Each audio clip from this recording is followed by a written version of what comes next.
and you're welcome to the Signpost Series webinar. I hope we find you well wherever you are. This webinar is brought to you by Teagasc in association with Dairy Sustainability Ireland, the National Rural Network and Food Drink Ireland.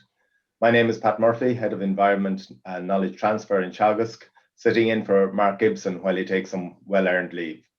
I'm joined today by Eddie Burgess, Catchment Specialist. He will be asking the questions. Good morning, Eddie. You would like to turn off your mute and join us there. Yeah. Good morning, everyone. A pleasure to be here, and I'm looking forward to hearing the webinar coming up now. Thanks very much, Pat, for asking me to be here. This week saw the publication of the EPA Water Quality Indicators Report for 2020. So it's timely then that I think that we're joined by today's guests, Noel Meehan, ASSAP Manager with Teagasc, and Joe Crockett from Dairy Sustainability Ireland, to give us an update on ASSAP, water quality restoration, and some broader sustainability issues. And I think just to quote a little bit from the beginning of that report, on the summary of it, it said surface waters and groundwater is continuing to be under pressure from human activity, particularly from nitrogen and phosphorus from agriculture and urban waste water discharge. There are some improvements in the biological quality of our rivers. However, many are not as ecologically healthy as they should be. Focused action is needed to see sustained improvement in water quality, which is essential for ongoing health and well-being. Noel and Joe, I suppose once again the challenges is being put to agriculture to take action. Are we in a position to start taking that action? Yeah, I suppose it's like the EPA indicators report was out there during the weekend. Yeah, look at, I suppose, unfortunately, we're not where we need to be with regards to water quality. I think certainly, you know, there's a lot of building blocks that have been put in place to try and tackle the water quality issue. I suppose ASSAP is one of those steps, but the river-based management plan, the second one, I think into the third one as well, you know, that there's certainly strong plans being put in place to deliver on improvements in water quality. And the ASSAP is part of that plan, along with many other aspects as well. So look at it, I think, you know, are we getting some improvements? Yes, I think the indicators report indicated that there was some improvements coming, but we certainly need to upscale and drive it on as fast as we can. 2027 isn't that far away, whether we meet the targets for 2027 or not, but we certainly need to have the trends going in the right direction. I agree with Noel's view. He's right. Okay, well, without further ado, we'll move ahead with the Noel's presentation. So Noel, if you could load your presentation. You will notice on your screen we have live transcript for those who require it. There's a button on the bottom of your screen, live transcript, so if it's annoying you can switch it off there. So Noel, if you want to take it away. Yeah, can you see that? Yeah, that's good. Okay. Okay, so thanks Pat for the introduction, and thanks for the opportunity to talk this morning. So I'm the ASSAP Manager with Teagasc, and I suppose just before we get into the presentation, ASSAP is a very large-scale collaboration across a number of people, and I just want to acknowledge all those people that are involved in the ASSAP, the co-ops, providing advisors and funding towards it, and also the Department of Agriculture, Department of Housing, Local Government and Heritage, and our colleagues there in LawPro, the Local Authorities Waters Programme, and also Dairy Sustainability Ireland, who also provide some funding. So I think it's as you can see, it's quite a broad scale collaboration, and you know, I think it's all the stronger because of that. So I suppose just for those who may not be aware what the ASSAP is, it's only one slide just to give a brief kind of a background of what it is. And sorry, most of you probably know this already, but just for those who maybe don't, that what the ASSAP is, it stands for the Agricultural Sustainability Support and Advisory Programme. The focus is on water quality, and we're working in what they call 100 priority areas for action. There's 190 of those dotted throughout the country.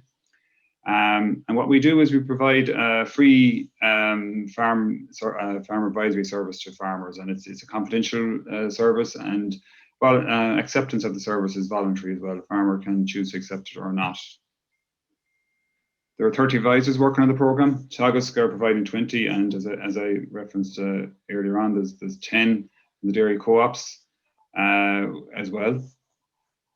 In fact, in fairness to the dairy co-ops, there are plans there to expand their number of advisors working in the ASSAP. So I think that's a very positive indicator from the dairy co-ops that they're going to add to their complement of ASSAP advisors.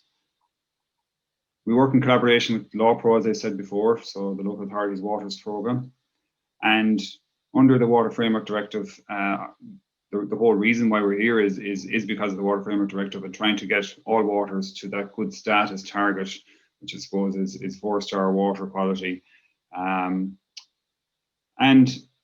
what LawPro do is they provide the catchment science. They're the guys that get into the guys and ladies that get into the rivers and do the depth studies, gather all the information, try and identify the pressures and where the locations of the pressures are where they are within a PAA, and provide that information to us. So we spent a lot of work, a lot of time the last 18 months with our colleagues in LawPro developing and making that system of referral to ourselves and the reporting that we would do back to them with regards to issues and pressures identification. That that we've really strengthened that and made a better job of, made it more fit for purpose, and the whole program is benefiting on the back of that. So the lockdown provided us with that opportunity to really improve on that. So a good bit of work done there over the last 18 months. And I suppose the ASSAP advisor contacts the farmer offering the service. So that's once we get those referrals from LawPro, it's up to us to go and contact the relevant farmers, offer the service, and see what we can do for them. So I suppose just a few highlights or a few figures, facts and figures. Unfortunately, there's going to be a lot of these in my presentation, a lot of figures and numbers, but look, bear with me. I think it's all good information, and I suppose maybe just indicates the amount of information that ASSAP is collecting and gathering. So to the end of December 2020, we've 1,810 completed farm assessments nationally, and I suppose no more than any other industry or any other sector of society, the COVID-19 impacted severely on our ability to visit farms during 2020 and even into the first quarter of 2021 as well. But thankfully, things have improved with that, and we're able to get out and visit farms now, although I suppose we have to keep an eye on the current numbers and variants and so on, and see what comes from that. We have follow-up visits where we go back out and try and visit, see what level of implementation has occurred. So there's 391 of those. The engagement of farmers is still quite high, and which is great to see. And that figure hasn't really changed a whole lot. 96% of farmers are engaging with the ASSAP advisors when we contact them. So, we had felt that may slip a little bit. It's still holding, but we'll keep an eye on that into the future. But it's I think it's a very positive indicator that farmers are willing to engage in water quality issues and aren't afraid to have somebody on their farm looking at things. Across all those farms, we've identified 10,233 issues. So it's a lot of issues out there, which is an average of 6 issues per farm.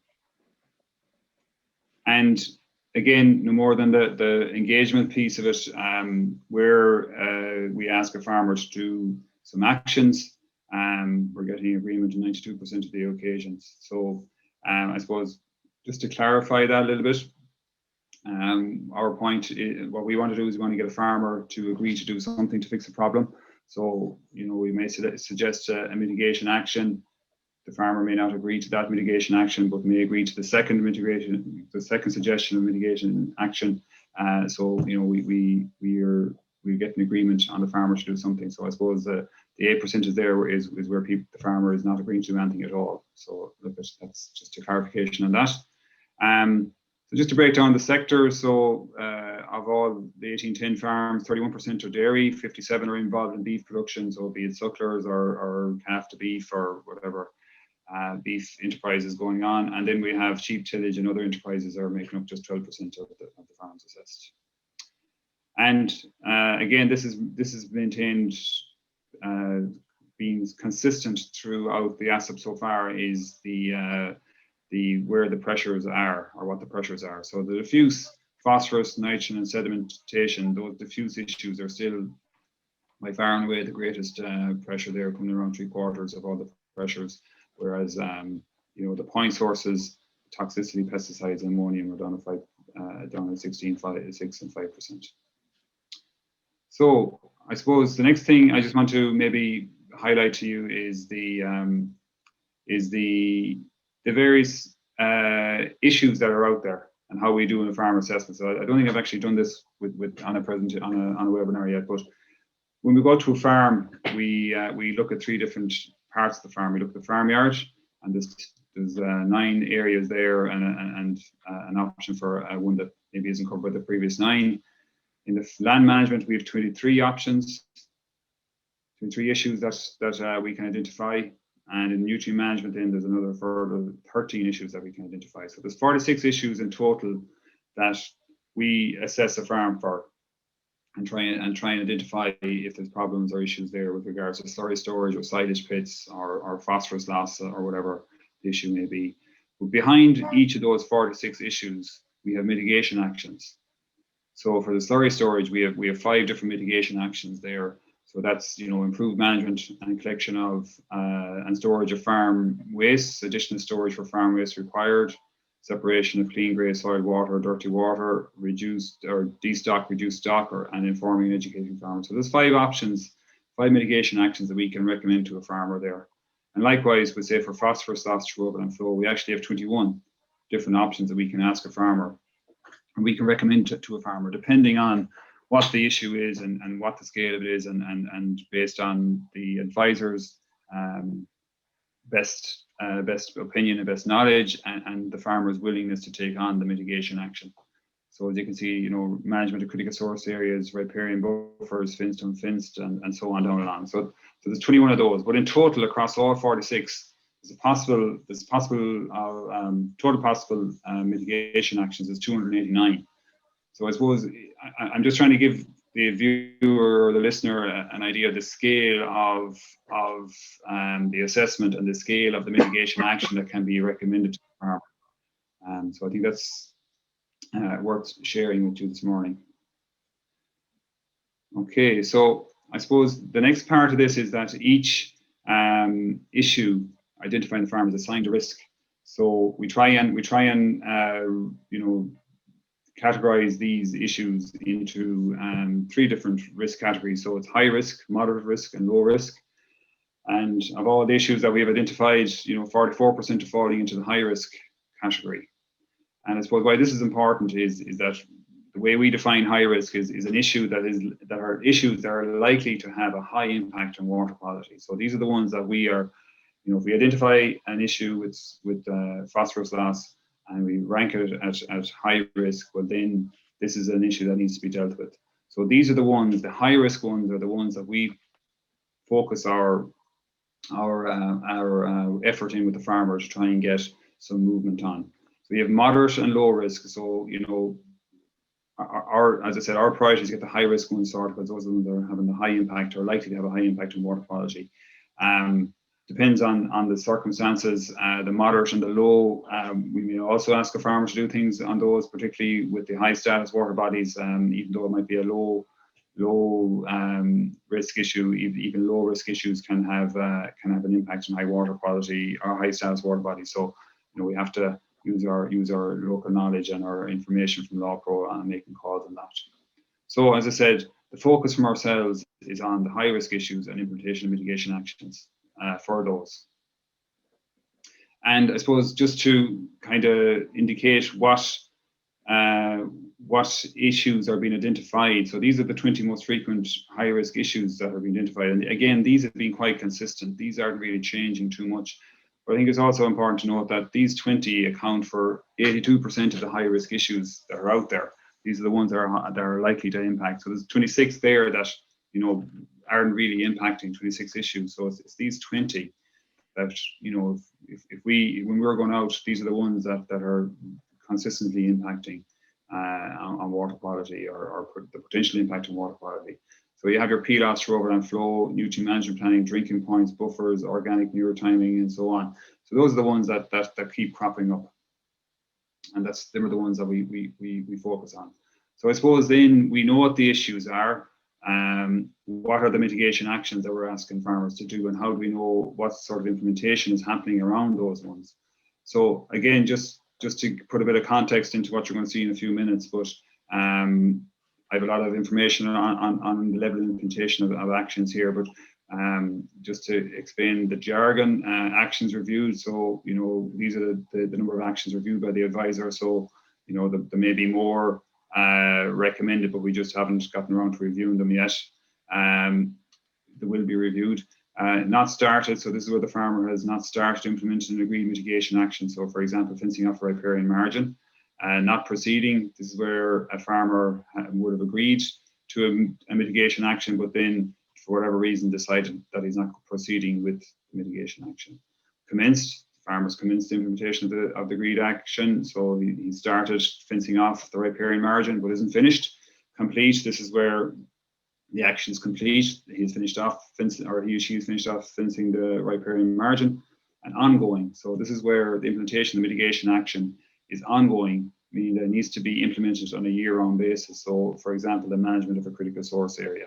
So this is something that you'll never be finished with. So, you know, the more physical things like fencing or fixing concrete slab or putting a tank or something, that's a definite finite thing. It's either there or complete or not. Whereas the ongoing one is more around practice change, and it needs to be happening all year, every year, or specific times of the year for it to be effective. So again, just looking at those most frequent high-risk issues, and I suppose what I was trying to do here is just maybe where there has been no action, so that's not started or proceeding, and where there has been action, so this is your complete, commenced, or ongoing. So there's two things, just a lot of information on that, so I'm not going to go through it all, but just two things on this. The first thing is that there is a positive, there is action taking place. It's more positive action taking place than hasn't taken place, if you understand me. So farmers are taking action. They are doing stuff for us, and they are implementing. But the second point of it is that we still, even though the farmers are implementing measures, we still have a long way to go to get to where we need to. You know, so we have a large body of work to get these measures implemented at the level where we can start seeing, impacts on water quality. So a positive thing, farmers are taking on measures and implementing them, but we do have a long way to go on that. And I suppose it's probably worth noting, you know, a couple of them here that are quite high in the no action part is that stream drinking points and stream fencing, which wouldn't necessarily be a surprise to us in that a lot of farmers are reluctant to fence off due to issues around having alternative drinking supplies and things like that. Just to drill down into a little bit to give you more numbers, you'll be bogged down with numbers, but just to show what's behind these percentages here.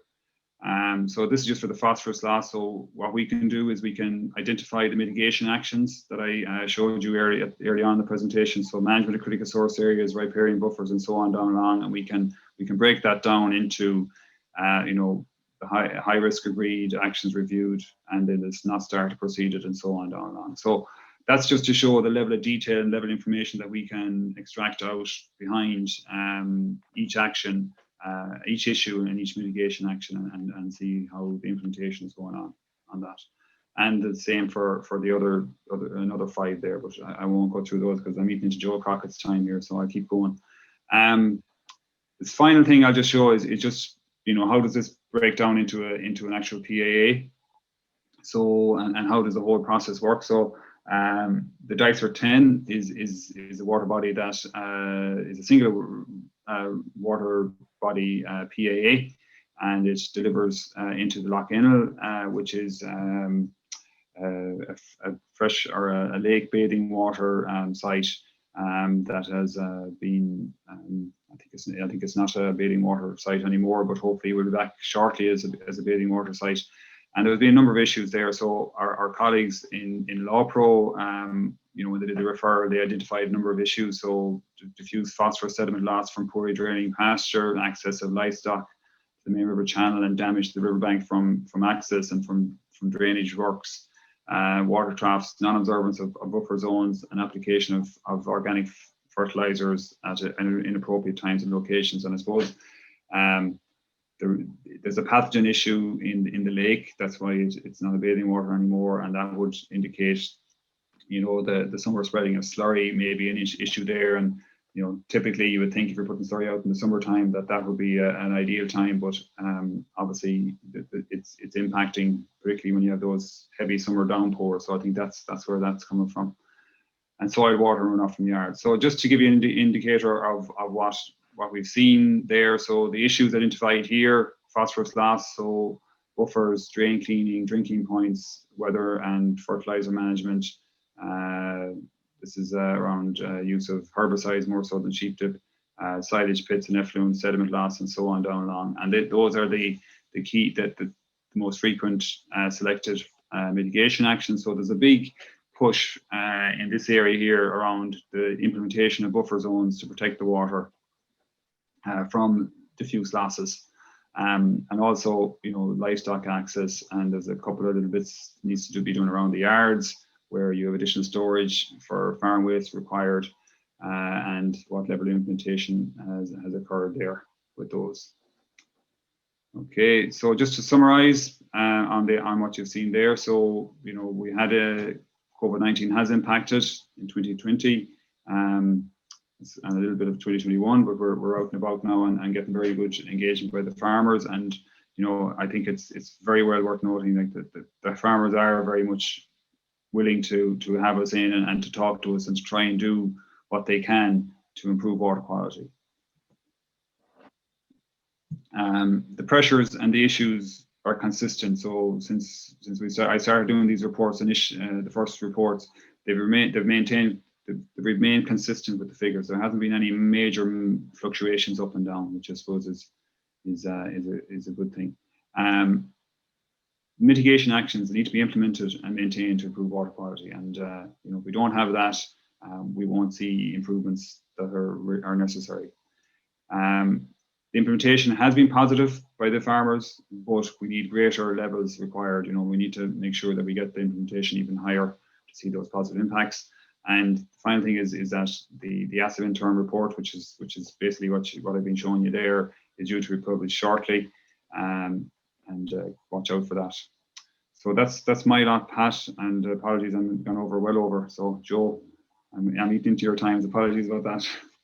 Okay, Noel, thank you very much. If you'd stop sharing, and Joe, you might start sharing. Just Noel, I suppose a quick question. Going back to a slide you had there about the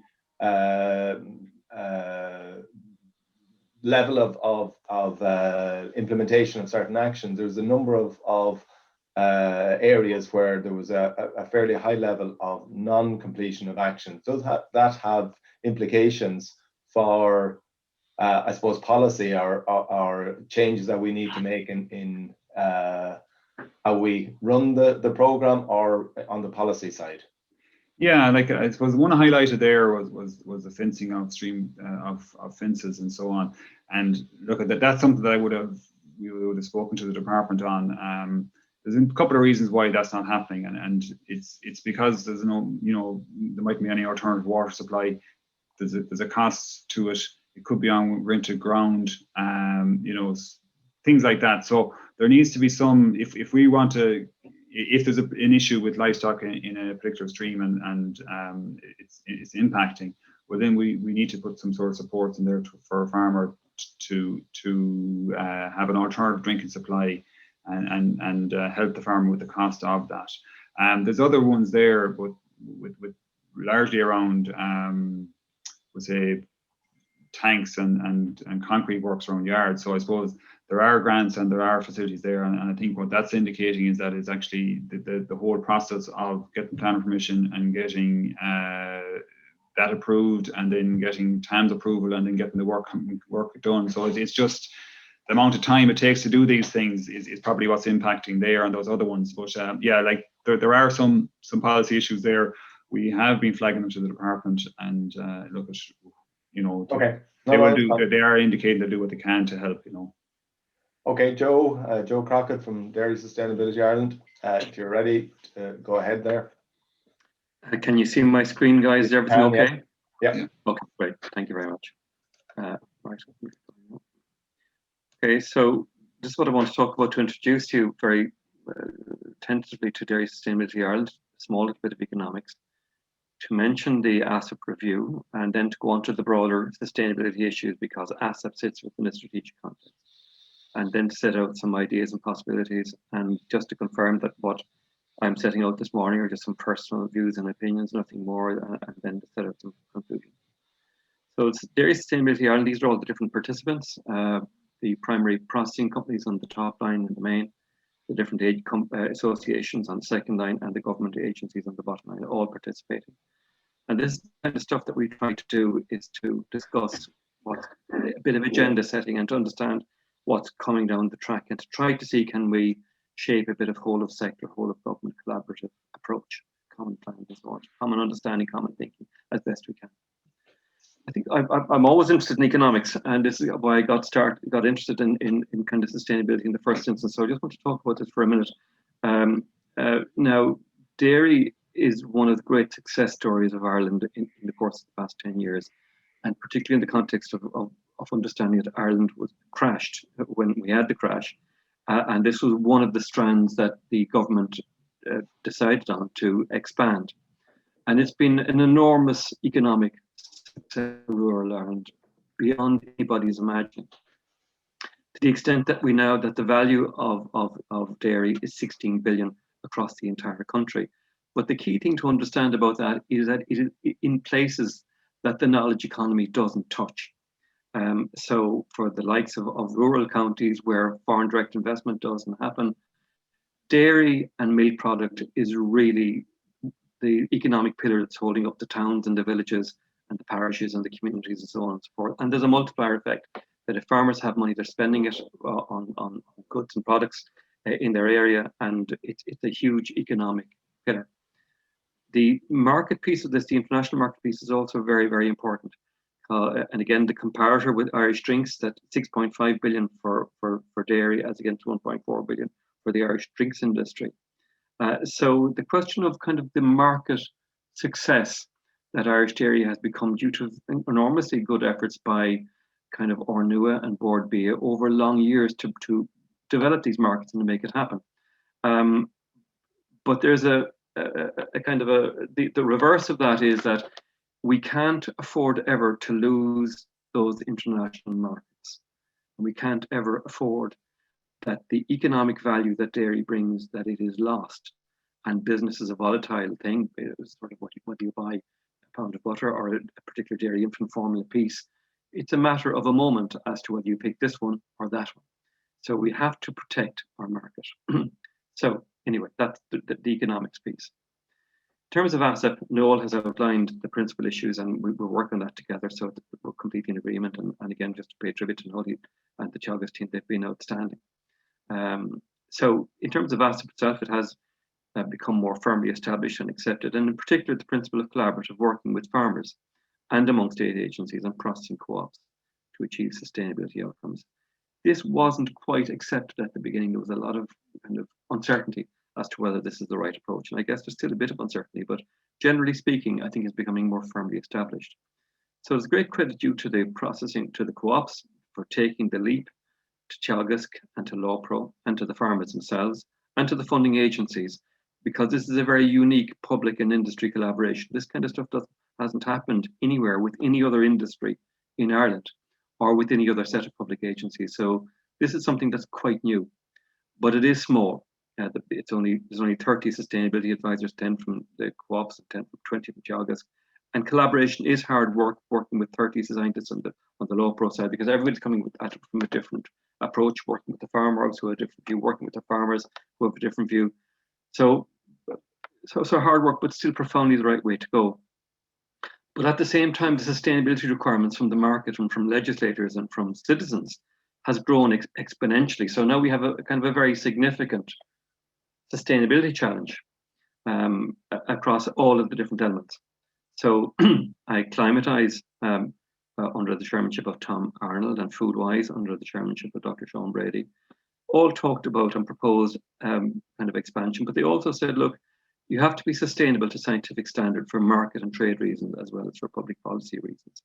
And I Climatize has now taken that a good bit further, and they are proposing mechanisms by which a significant sustainability change management program needs to be brought forward.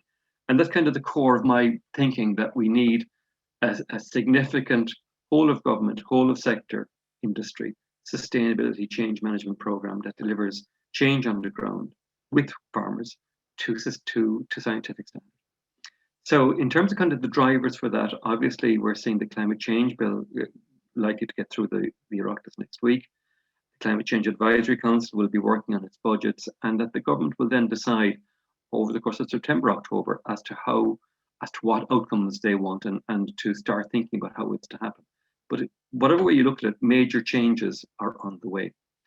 The same is true in relation to water. The nitrates derogation application process is underway, and major changes expected. Public consultation processes are expected in the next to commence again in the next 2 weeks, against a backdrop of higher N in water as set out in recent EPA in the EPA in its annual reports. And I think I'd like to compliment the EPA, if I may. I think that the degree to which they have progressed the science in relation to this is one of the great developments of recent years, so that there can be a lot more precision in understanding what's happening where. And they're really clued in to all of this. So I think that the match of precision monitoring is precision agriculture and tailored responses to what's needed. In other words, so I think that is kind of significant. Clearly, the trends in relation to water quality are going the wrong way for N in particular, and also for P. And under the Water Framework Directive, they're not really interested. The Water Framework Directive focuses on declining trends in particular. And under this EU law, where you have declines in water quality, that's a big red flag for kind of the EU and for national authorities. It's not enough that water quality is good or half good. That's not what the focus is. The focus is on decline. So that really kind of in terms of where kind of the statutory agencies focus on, that's why the EPA highlight the particular trends, and that's why the National River Basin Catchment Plan, which is coming this year, will focus on those sorts of areas. Ammonia, similarly, major challenges presenting. We know that agriculture is the main component of the national thresholds being breached, but the technologies around this is helping that quite a degree. Biodiversity continues to be under threat. In legislative terms, it is declared a crisis. And then farm incomes, and again, it's great that prices for beef have increased this year for farmers against a backdrop of very poor kind of market and incomes to beef farmers. And milk prices are good again for farmers this year, but farm income and farming is a very high risk business because of all the different volatilities that so it's not easy to be a farmer, I have to say, and there's so much risk in terms of how much you will make, just extraordinary. So then in terms of understanding, how can we adopt a problem-solving approach to climate and ammonia, biodiversity, and to water? And I think one of the key understandings that one has to have is that if you start to fix one, you start to fix them all. So for example, if you start to, reduce the spread of chemical fertilizer, chemical N, that helps the climate, it helps biodiversity, and it helps ammonia. The same way, if you put in, say, native trees or a belt of native trees between you and a river, between a farm and a river, it helps biodiversity, it helps water quality, it helps sequestration. So therefore, every time you do something for water, you actually also, generally speaking, help climate. And likewise, if you do something for climate, you help water. So therefore, I think understanding the co-benefits that arise kind of suggests to me that We need, in the first instance, to get best practice out there to a greater degree, a lot more guidance, a lot more knowledge transfer around what are the right things to do around these 4 environmental requirements. So that suggests to me that ultimately what we need to move to is an integrated farm sustainability plan that sets out a menu of best practice for farmers to select in accordance with where they are in their expenditure profile, or where they are in their effort, or in terms of where they are in their life cycle. And then I think sort of in relation to ASSAP, ASSAP certainly needs to be expanded, but it is only a pilot program. You can't make it a huge national program because it just couldn't afford, the state couldn't afford it. But I think that really what it needs is that sustainability support and advice has to be mainstreamed, and it becomes a core part of what Teagasc does and the Department of Agriculture, private advisory and the co-ops. It's intrinsic and not separate from the production systems. I think that's a major strategic direction that we need to move on early. Obviously, sort of carbon farming and paying for sustainability, I think it has been accepted as a principle by the EU and by national authorities. So the question of paying farmers for their sustainability improvements, I think, is accepted. So I think that is to be now brought forward in the eco schemes, and hopefully as well in relation to sustainability, to drive the kind of the fundamental changes that are needed. And I think as well that in relation to the markets internationally, or in relation to regulators, or in relation to citizens, that people need to be confident that the right things are happening and that there is trust between the farm sector and between all these other elements. So the question of kind of having some sort of a system of independent auditing, so that farmers know that the right things are happening, that they're having the right outcomes, but that there is trust and that there is no need for, in my view, for kind of hard conflict between the agri sector or urban Ireland, or between policy sectors, or between ENGOs, because it is in everybody's interest, both from a market and from an income and from a legislative and a public policy perspective, that we get this stuff right. So building trust and building consensus and avoiding hard outright conflict, for me, I think is something that's fundamentally needed. So, excuse me, so in looking at the science of things, enormous scientific developments are being brought forward at the present time by Carberry in West Cork, by Teagasc with the Signpost farms, by Devonish. And I think that really what we're looking at is that every farm taking best practice from these different models of cutting edge developments, and every farm going down that direction, and every farm a signpost farm in the medium term. I think that's what we're looking at. And I think Carberry and UCD, in terms of winning a €2 million prize from Science Foundation Ireland, was an enormous confidence builder for the sector around to prove that this stuff is doable. And Dairygold and Glanbia have brought forward our major sustainability change programs. Glanbia's one was launched this week, focused on carbon reduction. And there's a lot more to follow. So it's a great credit due to Dairygold and Glanbia for those significant steps. So therefore, in terms of looking at the ask from the sector, from Agri, when you look at kind of the Teagasc MAC curve, it has 3 elements. One is climate mitigation on farm. And that is kind of the part that everybody looks at, because we're accountable to the EPA budgeting strategy for that. So that's where the Carberry and the Signpost and the Devonish stuff comes in. But that's, in my view, too narrow a focus. We also need to look at the other things that Agri can deliver. So it can do energy in relation to microgeneration with solar. It can do anaerobic digestion. And there's lots of companies out there now doing significant stuff in that area. For example, Dairy Master is doing incredible stuff down in Kerry. The solar energy companies are doing great stuff, and there's lots of, and indeed the ESB and Electric Ireland are doing great stuff there, as well as an awful lot of solar companies, local power, and so on and so forth. But also, and then Gas Networks Ireland are doing stuff in relation to anaerobic digestion. So there's great possibilities emerging. But I think also in relation to sequestration, I think there's an awful lot that can and should be done by the agri sector to advance sequestration and for it to be recognised. So these are all the different asks that are possible. So agriculture can become a major deliverer of agri-climate betterment, not just for on-farm mitigation, but also for energy and for sequestration. And these would represent a major win for society. And in my mind, they're very deliverable.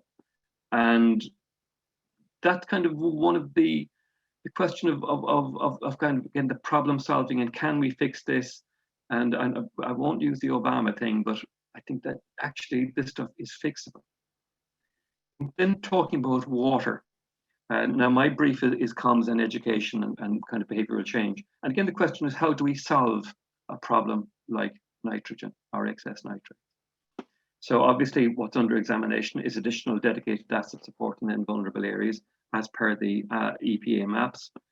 Question of everybody working together to solve the problem as per the second line. The question of best practice slurry management. Teagasc and kind of the idea now is that best practice really is that to get slurry out by midsummer if you're to max productivity and to max sustainability performance. And I think that really is where every farmer should position to get your slurry out by the midsummer. And then if kind of any soil water gets into the tanks between now and October, take that soil water out for best practice and then be ready for what's coming in from October. I think also it is appropriate to look at the question of the assessment of slurry storage and to see, is the slurry storage capacity right? And then to address the issues that present from that, if there are any, and then in particular to adhere to the close season. And I know that there's lots of questions as to whether the close season are right or wrong, but Pat Murphy or the Teagasc people will tell you that the science completely supports complete and full adherence to the close season. I think nutrient management planning, the implementation of that is critical. And then the question of protected urea, all fertilizer sales linked to hard number, the use of clover, multi-species swards, the use of less, all these things will be major elements. Glanbia have proposed a water quality farm plan per farm in NXS areas, and that's profoundly right. And it's part of that integrated sustainability plan per farm, which I think is where we're getting to. Tillage is also a contributor to NXS in particular catchments, and that is something that also needs focus. The other bits you can see there on the screen. So then in terms of kind of closing out the conclusions, and I just want to slow down a little bit here just for 2 minutes. So what we need for climate change and for water quality and for EU directives and for market requirements is major and impactful change on sustainability improvement to scientific standards, to trusted standards. We also have to fix forestry, planting rate, because if we don't, the mitigation that delivers for land use will fall off in 2030. So that really has to be fixed. And I know that they have fixed kind of the planting mix to make it far more sustainable. And there's great credit due to them to the department for that and the forestry system. So, but we need to fix that.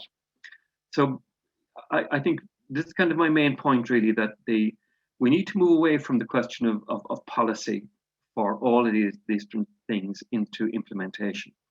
And we need change management strategies to make this stuff happen. And I wonder whether we need new or refocused national structures on sustainability management and support, because implementation is what matters. And if you look across the world, it's only around implementation. It's not about what great plans you have in the drawer or looking at you. It is about how do you make it happen to outcome and performance standards. So we actually need significant effort. We need coalition building and collaboration to, because there's no point in wasting energy fighting and conflict. We need coalition building, collaboration, working together with the farmer at the center for support, focus, and engagement. So in conclusion, Agri, in my mind, can deliver climate betterment, not just climate mitigation, can deliver energy, can deliver sequestration, but it can also deliver water quality, biodiversity, and ammonia success. Now, the question is, can Agri really do that? And we know from Food Harvest and FoodWise that it can. There's been huge success already achieved economically and so on and so forth, and export-wise. So definitely it is a case of the Obama stuff. Yes, we can. But I think it is key to understand sustainable agriculture as a market protection and as an economic growth requirement, not simply as a policy and as a regulatory requirement. It is needed for economic protection and development as well. But the principles we have to use are that it's collaborative, problem solving, phased, resource, and that there are metrics to trusted standard. And that then delivers the sustainable agri that we all need for the farmer, for the market, and for public policy success. But we can only do it if the same processes and supports and energies and direction that delivered FoodWise and Food Harvest are delivered now and applied now to sustainable agri. Thanks, guys. Sorry, I went on a little bit more. Right. Okay, thank you very much, Joe. Just ask Noel and Eddie maybe to join us back again. And if you'd stop sharing your presentation there, Joe. And just give me a moment, please. Okay. Just, I suppose, a couple of quick questions. Noel, I suppose what you're saying to us is ASSAP is working. It's working in the current areas for action. There are potentially a lot of areas outside the current areas for action where water quality is not good. Is there a plan to expand into those areas in the future?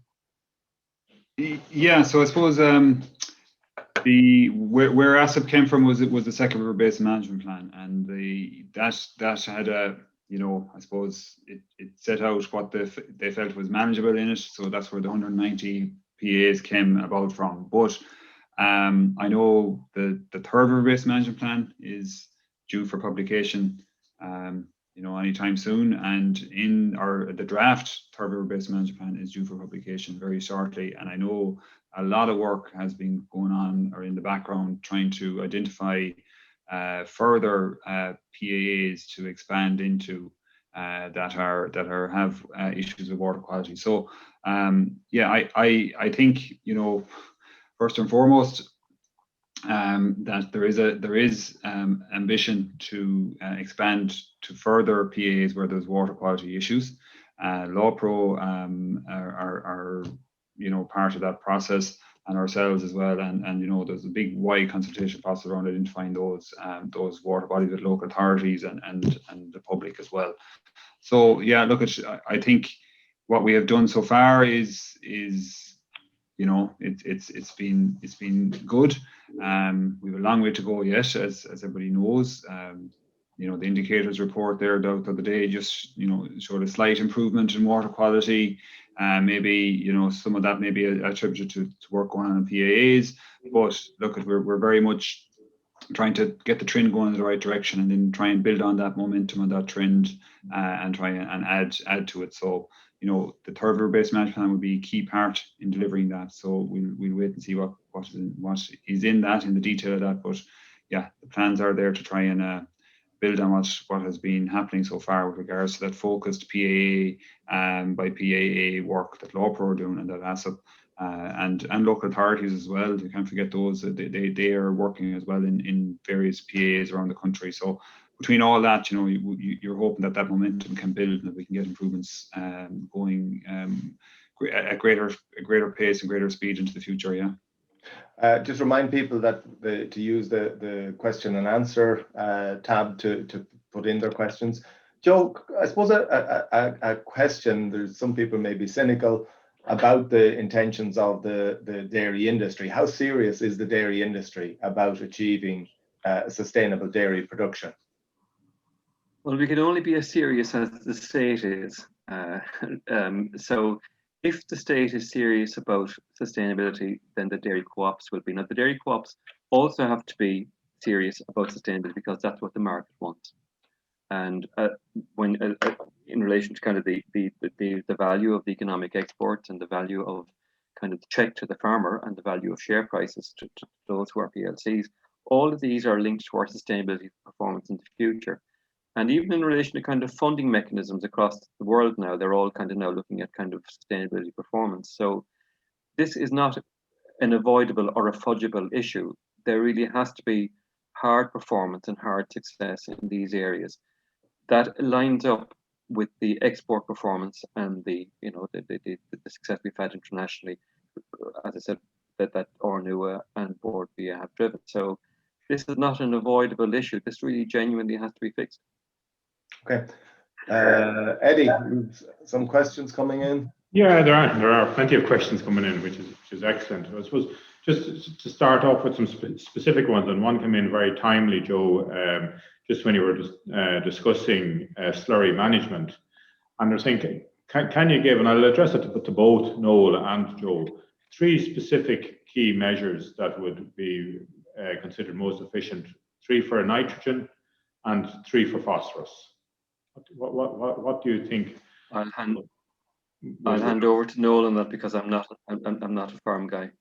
Well, Joe actually, I saw that question come in, and Joe was actually talking about some of the measures when that question came in. So slurry storage was one of the things that you were mentioning there, having adequate slurry storage and the closed period as well, and adhering to that. But I suppose it very much depends on what kind of soil you're in. And I see another question further down about phosphorus and peat rubber and flow.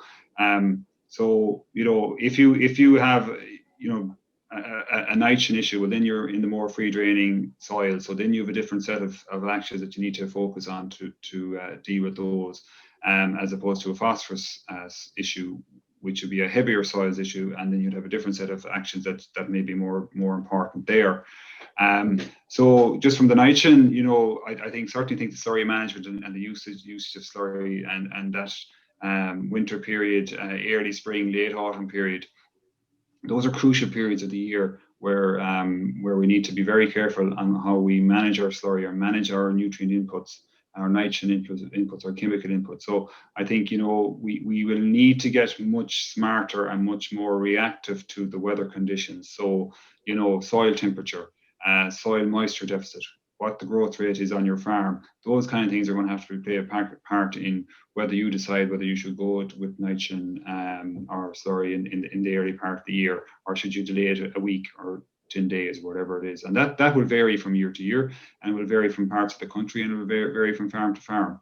I think then, the autumn period of the year as well, same kind of thinking going on there. What's the growth rate? What's the soil moisture deficit? Have we had a very dry summer? Is there going to be a lot of natural mineralization of nitrogen there? If there is, do we dial it back on the chemical in?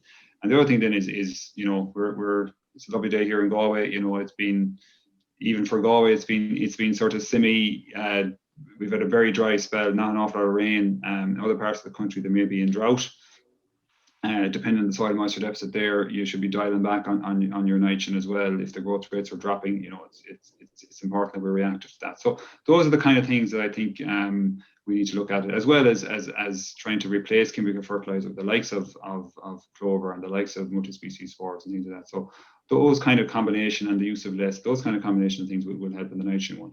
The phosphorus one then is a heavy soils issue where you have heavy rainfall and the soil gets saturated and water flows over land. So then you're looking at a different kind of set of parameters there. You're looking at trying to break that pathway and prevent nutrient from leaving the field and getting into the stream. So you're looking at trying to identify your critical source areas, and the EPA have brought out brilliant maps there recently, which identify kind of critical flow path areas in your land that where water can move and kind of flow over land. So those are the areas that you'll be looking at, maybe trying to slow down that flow or intercept the sediment or to prevent the nutrient from getting in.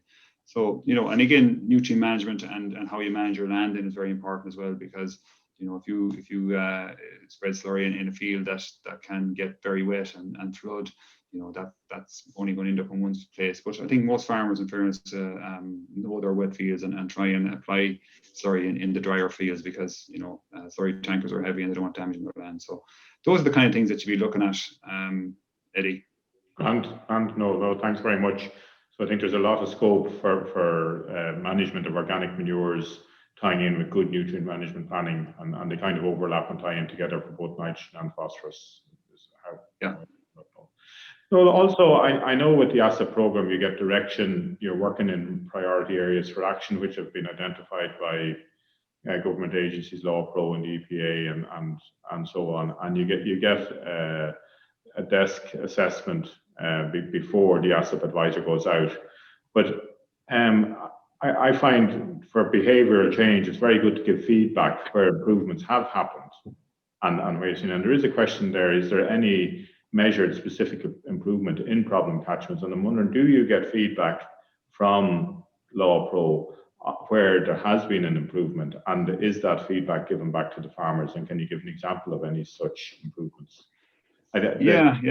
Like, I suppose it's still very early to see improvements. Now, I know in the indicator report, they're saying that that the areas where PA areas where there's been has been a greater level of interaction, that the level of improvement is slightly greater there than it would be in the non-PA area. So obviously there's something going on there that's impacting and improving.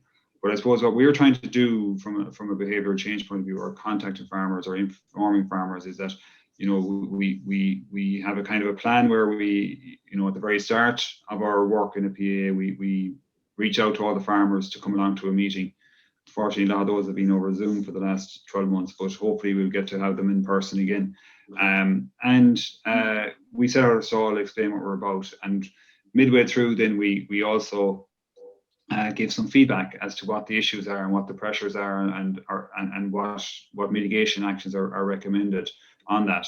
So to reinforce that message to them that this is what we're finding, and then hopefully towards the end of the year we'll be finishing up in a couple of PAs, and we will obviously invite all the farmers back to a further meeting to give an indication as to what has happened with regards to water quality. So Law Pro will be able to provide some information around that. So I think it's very important that farmers are kept in the loop as to what's going on. Like, there's nothing worse than coming in all guns blazing and then disappear out of sight. Like, I mean, that's not good enough, and that's not what we won't be doing. That we want to keep the farmers in the loop, and hopefully by the time we're finishing leaving, that water quality will have improved, and that they know what is impacting and what they need to do to keep it improving. And hopefully that will lead to fundamental practice change by farmers in that PAA, and that we'll be able to maintain it, as opposed to having to go in again in 2 or 3 years' time and restore it again. Hopefully we'll be able to keep maintaining it at that level. You mentioned, Noel, hopefully, but there will be fairly exact measurement of exactly what's happening in the catchments that you're working in. So it's not as if there isn't going to be a fairly high level of measurement. The question here, in relation to the engagement of other advisors in water quality and working with the ASSAP advisors. Yeah, I think Joe actually kind of touched on it again in Joe's piece, where he spoke about it becoming water quality issues, and that becoming more mainstream. I think that's a very laudable suggestion and idea. And if an advisor is going out talking about grass measuring or breeding or dosing or whatever it is, that they also always talk about an environment issue, be it water quality or biodiversity or greenhouse gases. So it's part of the conversation, and it's the norm. So we've been working with trying to engage with our colleagues in Teagasc, and through upskilling them through the derogation courses that were run, and things like that we're trying to, the ASSAP advisors are across all the regions, so their job is obviously to work with the farmers in the PAAs, but also to bring along the Teagasc advisors and help raise their knowledge around water quality and the issues that are impacting on water quality, and to try and bring that to a wider audience as well. So through the discussion groups and so on. So look, there's plenty of work going on there to try and upskill the advisory service. But I do think that it's something that needs to happen on a national scale as well, maybe through CPD, compulsory professional development, through the department. And I know that's something that they've discussed and maybe have plans in place to try and bring the wider advisory body of whatever 700-800 advisors up to a certain standard around the environmental issues that are out there, so that they can all deal with them. Okay, Eddie, some more questions? Yeah, but very, very simple and straightforward question. Do you feel that the nitrates derogation helps or hinders water quality? Not such an easy question to answer. Yeah. Very, very. So look at that. The nitrates derogation is what's there at the minute from the point of view of what's permitted. Now I know that the derogation review is ongoing there. I think that water quality, nitrogen levels have increased in the rivers. So you have indications there that there's excess nutrients getting out. So it's you have to be very careful how we reduce those numbers, and there's a number of ways of doing that, which we've already spoken about. I think the discussions between the department and the European Union are going on with the derogation, and I think we all expect that there'll be changes there as well to the nitrates derogation. It won't be what we have currently. I think Jack Nolan has the department have flagged that there's going to be changes there. So I think those changes will come in and will, they're designed to improve water quality. So we'll have to watch this space and see are they going to deliver on that. Okay, folks. No. Sorry that we're going to have to bring it to an end. We've come up. Time has beaten us. Listen, thanks again to our two speakers, to Joe and to Noel for excellent presentations, to Eddie for assisting with questions. At this point, I know we normally thank our production team, Andy Boland and Yvonne Marr. If you might turn on your cameras there, just so that everybody can see it. The two of them are with us here this morning. I think just to acknowledge the amount of work that goes in from Yvonne and Andy to keep this moving and to keep the webinars going out on a weekly basis has been colossal over the last year and a half. And they're continuing to work ahead with planned schedules right out to October of this year. So thanks again for all the work. Next week, we'll be joined by Ross Monaghan from AgResearch in New Zealand, and he'll be looking at recent policy developments for managing grazing livestock in New Zealand, with practical implications and future research needs to lessen farmers' impact on water quality. So it's very much a follow-on from the kind of issues that we're looking at, and I think it's always of interest to us to see what's going on in New Zealand, where they face very similar issues and have a very similar agriculture.